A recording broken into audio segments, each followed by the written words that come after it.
We all have our own struggles, but it intensifies when we lose ourselves both mentally and physically in our search for stability and acceptance.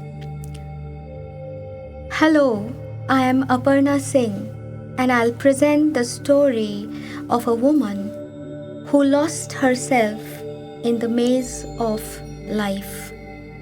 The story is titled Expectations. Do you know, every time I bleed, my heart sinks. I feel as if I'm drowning in dark, menacing waters. Mrs. Gupta, my neighbor from the first floor, offhandedly mentioned this during one of our regular chats. Her large dark eyes welled up as she uttered these words, pulling me inside her personal, thickly shielded world. A world of expectations that women draw sustenance from and unquestioningly relinquish their sense of being too. She often shared her anxieties about not being able to conceive.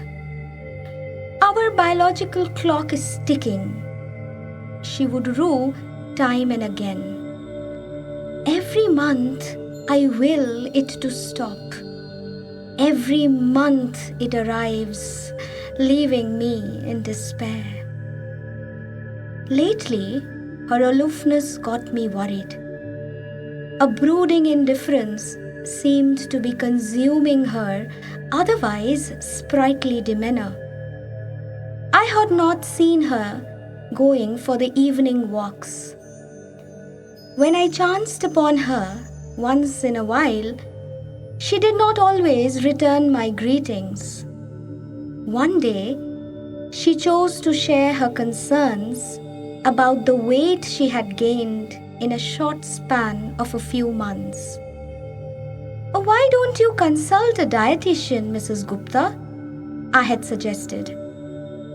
I watched her gradually drifting away.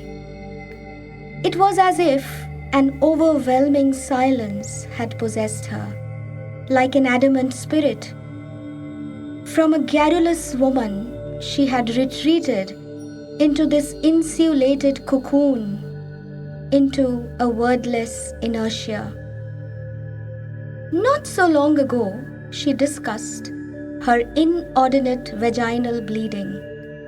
She suffered from polycystic ovary syndrome since a very young age.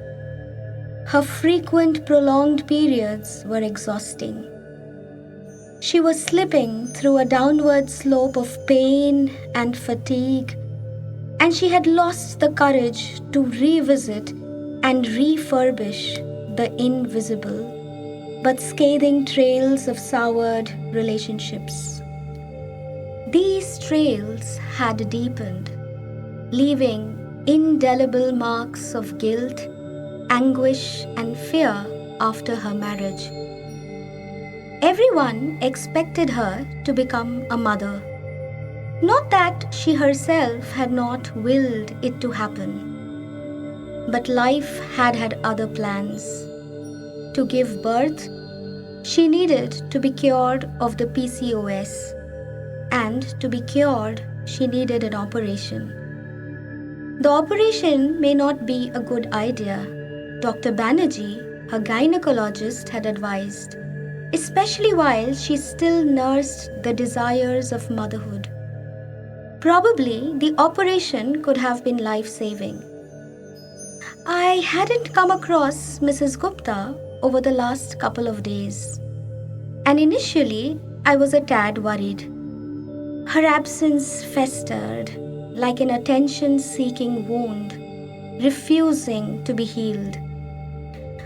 With the slight hesitation that had gradually built into a pressing concern, I decided to pay her a visit.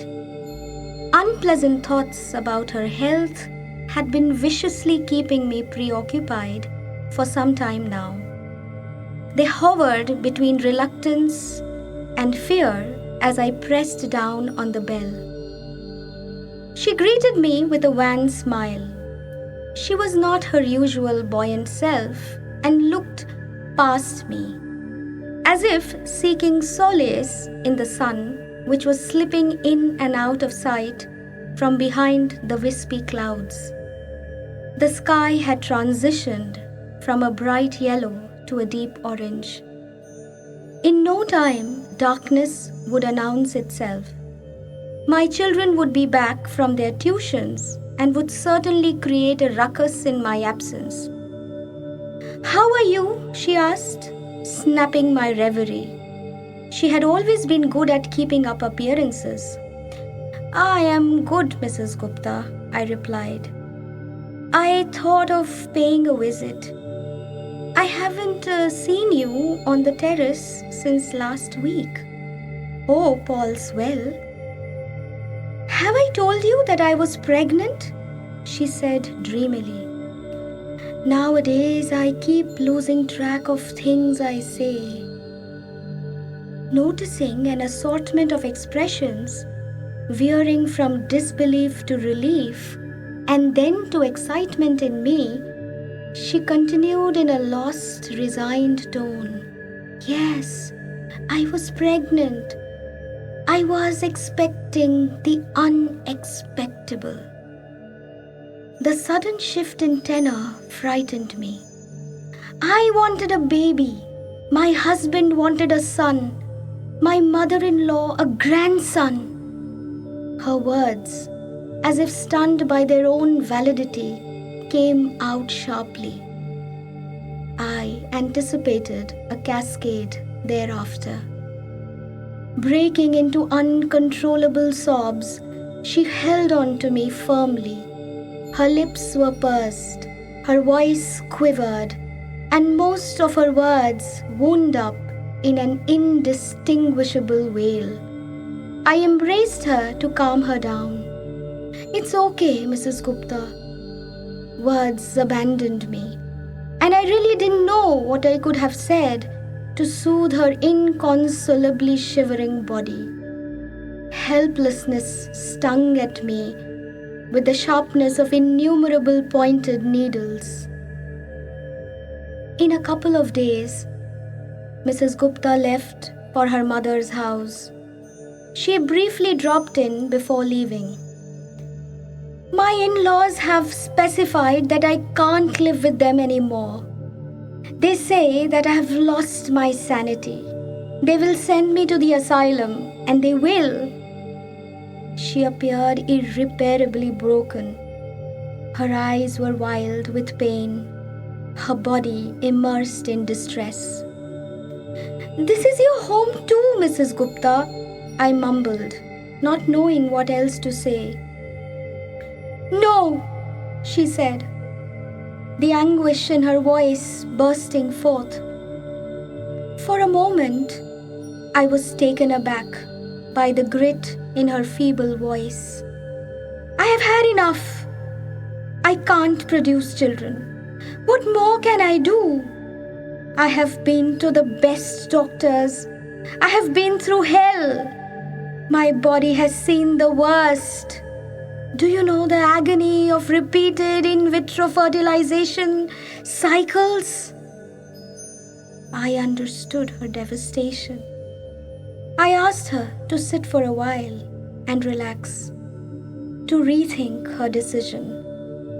I told her about a gynecologist I knew and how good she was. But she was in no mood to listen or even to comply with customary courtesies. While descending the stairs, she kept talking to herself, her words caught in an inescapable loop. "You will never know. No one will ever understand. I never will become a mother." As she left, I was besieged by an inexplicable fear. I felt like I would never see her again. A month passed, and there was no news of Mrs. Gupta. I waited for the slightest hint of her footsteps on the stairs. I really missed the warmth of her smile, the comfort of her company. I even resorted to peeking into her flat, expecting to catch a glimpse of her sari. I stumbled into Mr. Gupta the other day. He tried hard to avoid my initial attempts to discuss his wife. After some persistence, he came forth in evasive monosyllables. "She is fine." That was all I could coax out of him. Then, I made up my mind to visit her paternal home. Women, after all, never have real homes. Homes they marry into, or paternal ones. No homes to call their own. Homes that would embrace them without any expectations.